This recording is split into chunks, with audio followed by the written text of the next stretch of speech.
If you want to get into playing metal, you should first learn to play properly on an acoustic guitar. Whoa, what am I saying? Playing on an acoustic is something completely different from playing on an electric with distortion. To play metal, you need 5 essential guitar techniques, and I'm going to teach you each of them today.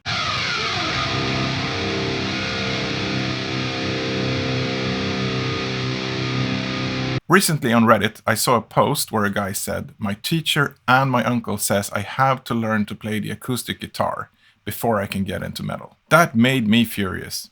It's not only bad advice, it's kind of mean. The biggest risk when you're trying to learn to play an instrument is losing motivation. Playing stuff that you don't want to play on an instrument that you don't want to play. That's a sure path to just that, losing motivation. If you want to play metal, you need to play metal. Let's focus on what you really need to learn. These are the 5 essential guitar techniques for metal.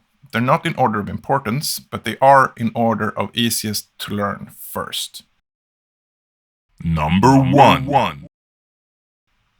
Power chords. The power chord is the staple of metal. A standard chord has 3 notes. It's note 1, 3, and 5 in a scale.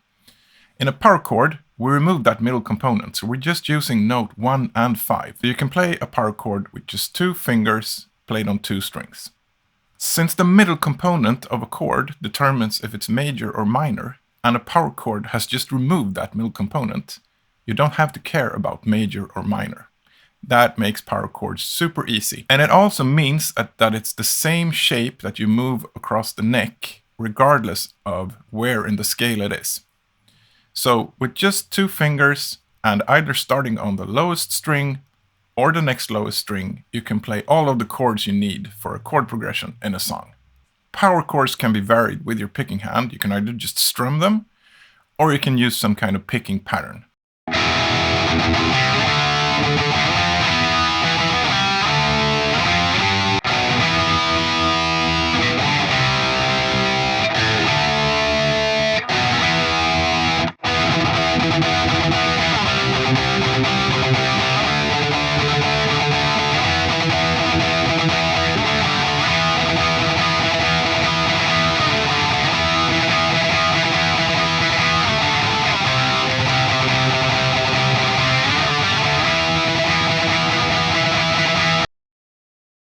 Number 2. Palm muting. To get this cool chuggy sound, you mute the string that you're playing with the palm of your picking hand. You rest the side of your picking hand lightly against the string while you're picking. Practice getting the right amount of pressure for the sound that you want and to get it consistent.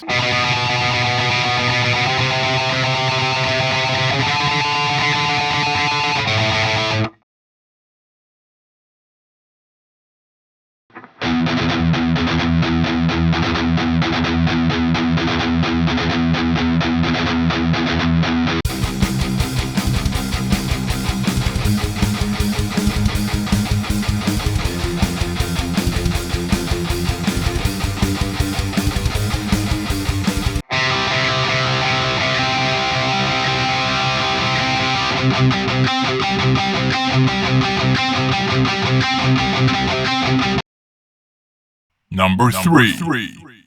When you play with a pick, you can hit the string either on the way down, that's called a downstroke, or on the way up, which is called an upstroke. If you want really chuggy riffs, like in Master of Puppets, you're going to play only downstrokes. But if you have licks or rhythm riffs that are up to speed, you're going to want to pick both on the way down and on the way up. That way you can basically play twice as fast as you can, just down picking. This is called alternate picking.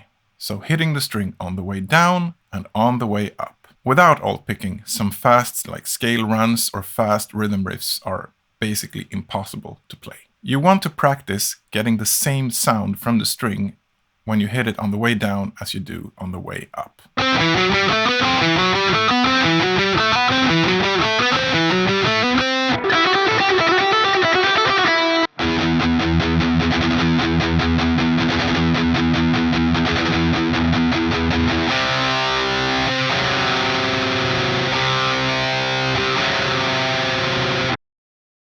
Number 4.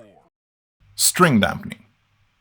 This is probably the thing that I most would have wished somebody had told me when I started playing guitar. When you're playing an acoustic guitar, you focus a lot on getting the strings ringing out clearly, that you don't mute any of them and don't get any miss sounds. When you're playing an electric guitar with distortion, you need to focus so much more on making the strings you're not playing ringing out and making noise. You mute the strings you're not playing with both your hands. Any strings that are lower than the one you're playing, and lower means closer to you, up to the ceiling, you mute with your picking hand. This is a lot like palm muting.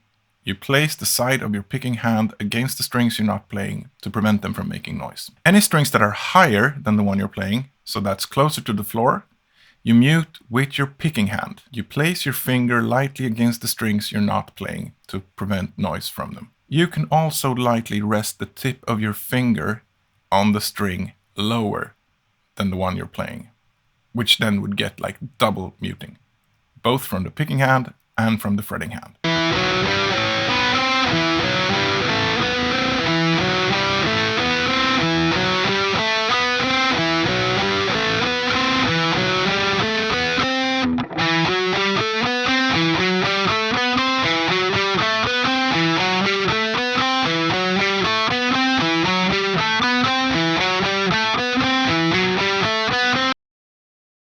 Number 5.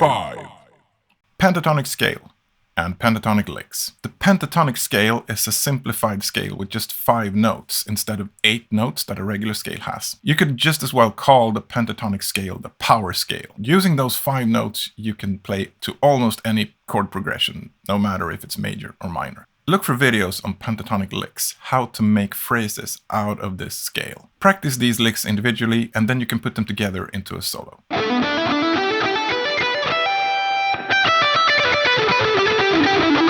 With these 5 techniques, you're ready to play metal. I just described each of them briefly. I recommend that you go and find videos on each of them that describe it in depth and a lot better than I just did. That's it for today. If you hate metal, or if you want to take your uncle's advice and keep on trying to play Hotel California, then unsubscribe. If not, stay tuned. More videos are coming.